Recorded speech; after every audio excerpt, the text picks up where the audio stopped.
आजम आलम उत्तर टोला, हासिम मोहम्मद हासिम, मजेबुल उत्तर टोला, नूरुल दक्षिण टोला,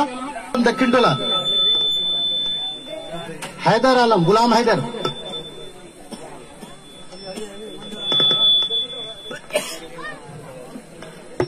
अंसार आलम दक्षिण टोला, जुनैद आलम उत्तर टोला, जहांगीर आलम,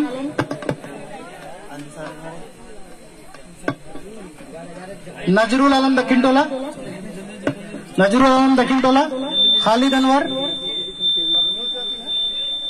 अंजार आलम, सलीम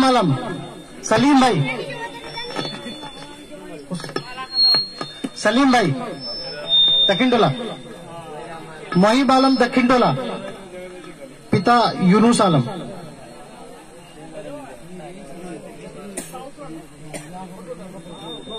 जहरुल आलम उत्तर टोला, जहरुल भाई, अबू बकर सिद्दीक, जहरुल भाई,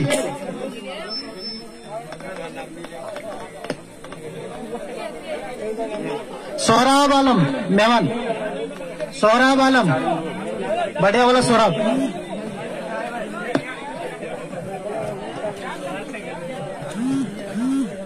सोहराब आलम, बाबुल आलम दक्षिण टोला, साजिद आलम दक्षिण टोला, मजेबुर रहमान उत्तर टोला, शोएब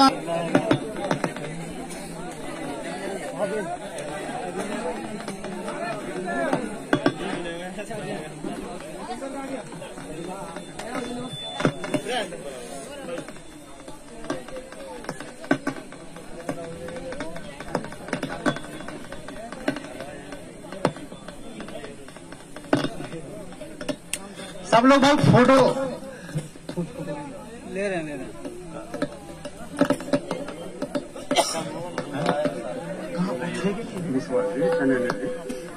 चनन कुमार, अनेस लाल, चनन कुमार,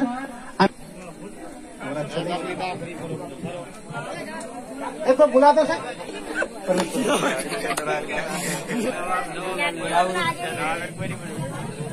आप लोग फोटो ले लीजिए।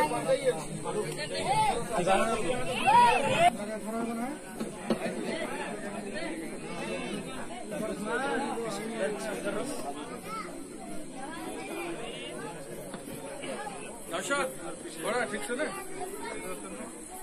वहाँ तो वहाँ से टेढ़ा करके ले वहाँ से जमा के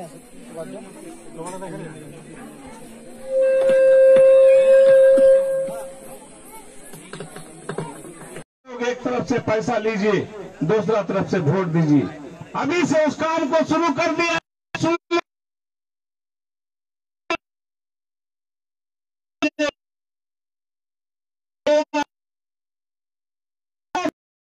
मुखातिब होने का मौका मिला। आप तमाम लोग हमारा सलाम को कबूल कीजिए। अस्सलामु अलैकुम रहमतुल्लाह। मेरे दोस्तों, आज हिंदुस्तान की बिहार में आकर और कुछ ही दिन बाद बिहार का तकदीर लिखा जाना है। उसी सिलसिले में आप तमाम लोगों से मुलाकात के लिए आया हूं, क्योंकि आपने जो देखा कि मौजूदा सरकार हमारा वोट लेकर, हमारा सेकुलर वोट लेकर, महागठबंधन के नाम पर वोट लेकर मुख्यमंत्री बना।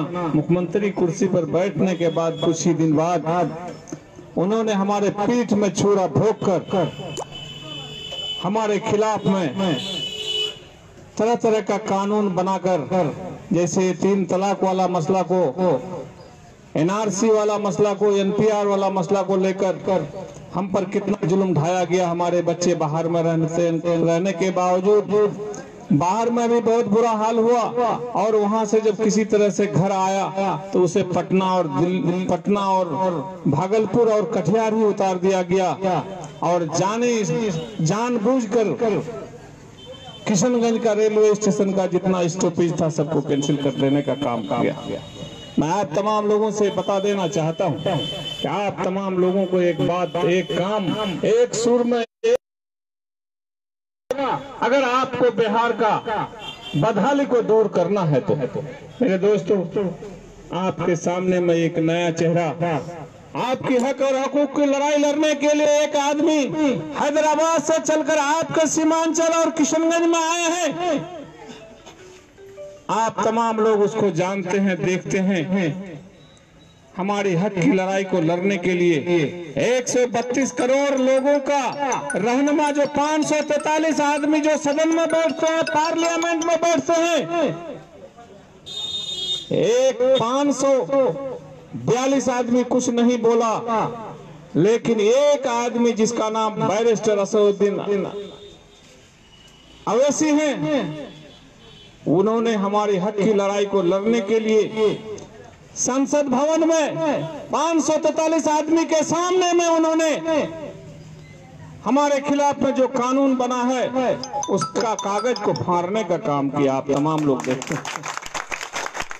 इसलिए वक्त आ रहा है, बहुत जल्द वक्त आ रहा है, उसके हाथ को मजबूत करने के लिए, उसके कंधे से कंधा मिलाने के लिए हमारा जो आंसू पूछ के क्या है, उसके साथ में हमको चलना पड़ेगा।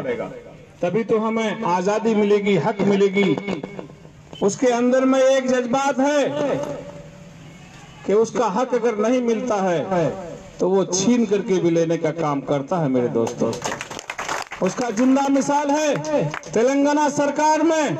हालांकि कुछ ही एमएलए हैं उसका, लेकिन वहां के मुख्यमंत्री को कोई कानून बनाना हो या कोई काम कराना हो, जब तक बैरिस्टर असदुद्दीन अवैसी साहब से मशवरा नहीं करता है, तब तक तेलंगाना में कोई नया चीज काम नहीं आता है। मेरे दोस्तों, इसलिए हम लोग भी आज़म लें कि आने वाला विधानसभा इलेक्शन में हमारे बिहार सरकार के मुख्यमंत्री और हमारे मुख्यमंत्री बिहार के जो एमएलए हैं, उन्होंने तमाम काम को सिर्फ विकास के नाम पर गिनवाता है और जगह जगह पर बोलता है कि हम 400 रोड बनवाए हैं।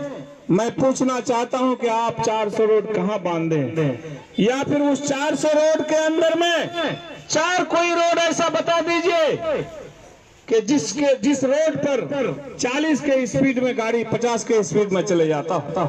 मेरे दोस्तों, हमारे यहाँ के माँ बहनें बीमार जब होती है, भाई बीमार पड़ता है, उसको जब गाड़ी से हम लोग किशनगंज ले जाने का काम करते हैं तो हमारी गाड़ी 1 घंटे में पहुंच जानी चाहिए डॉक्टर के यहाँ पेशेंट को लेकर, उसमें 1.25 घंटा लगता है किशनगंज पहुंचने में।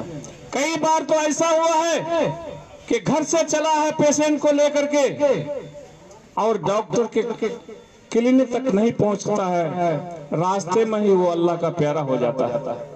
उसके बावजूद भी झूठी आवाज फैलाता है कि हमने विकास किया है।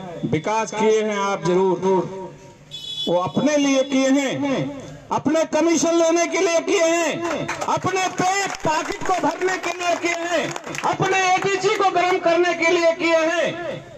1 लाख रुपये का काम आप उसमें 20 से 30 लाख रुपया खर्चा करते हैं, बाकी 70 लाख रुपए का दंदर बैठ करवाते हैं। बिहार को खोखला कर दिया, किशनगंज को आपने खोखला कर दिया। इसलिए मैं आप तमाम लोगों से गुजारिश करना चाहता हूं कि ऐसे लोगों को आपको जवाब देना पड़ेगा, और आपके पास अगर कोई ताकत नहीं है तो अपने आप को कमजोर मत समझिए। आप इतना पावरफुल आदमी है कि जिसको आप अपने वोटों से कुर्सी पर बैठा है। आपको जब इस 5 साल के अंदर में तरह तरह का बीमारी पकड़ा दिया, सोच पकड़ा दिया, बच्चे दिल्ली मेरठ पंजाब में हैं, लॉकडाउन में फंसा दिया, उसका जवाब आपको आने वाला इलेक्शन में देना होगा। मेरे दोस्तों,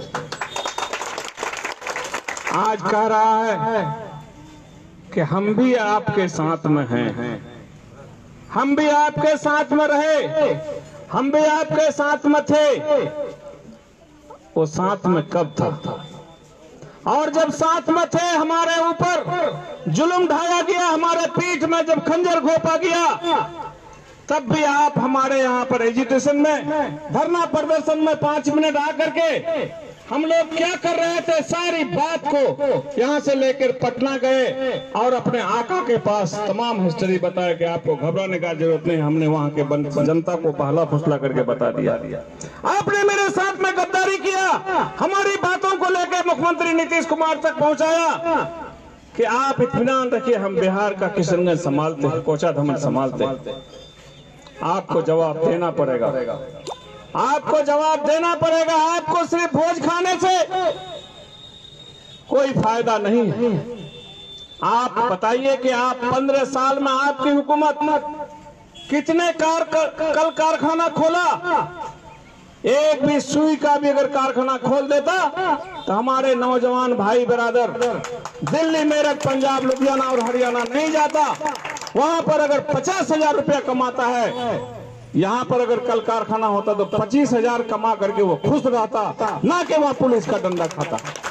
मेरे दोस्तों, गुफ्तगू करने के लिए बहुत टाइम बाकी है और आऊंगा, आपको बताऊंगा कि इस 5 साल 7 साल के शासनकाल में और नीतीश कुमार के 15 साल के अंदर में और लालू यादव के भी 15 साल का शासनकाल में क्या क्या करके रखा है।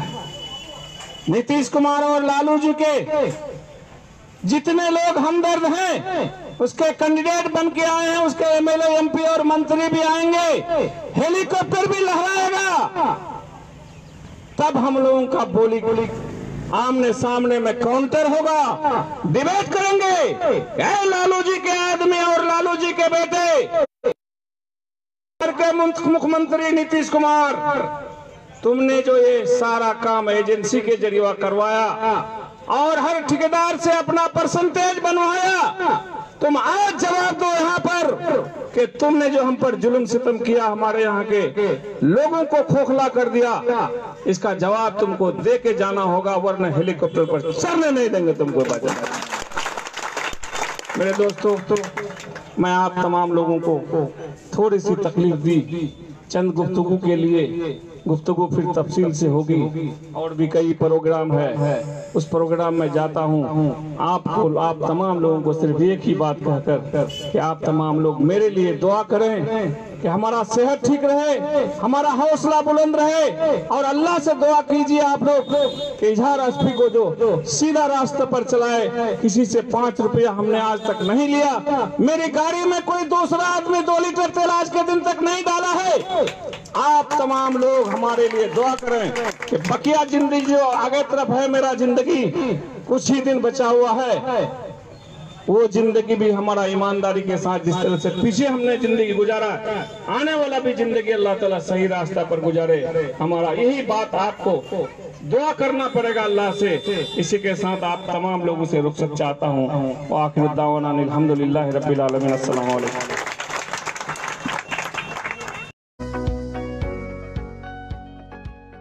Please like and subscribe my YouTube channel.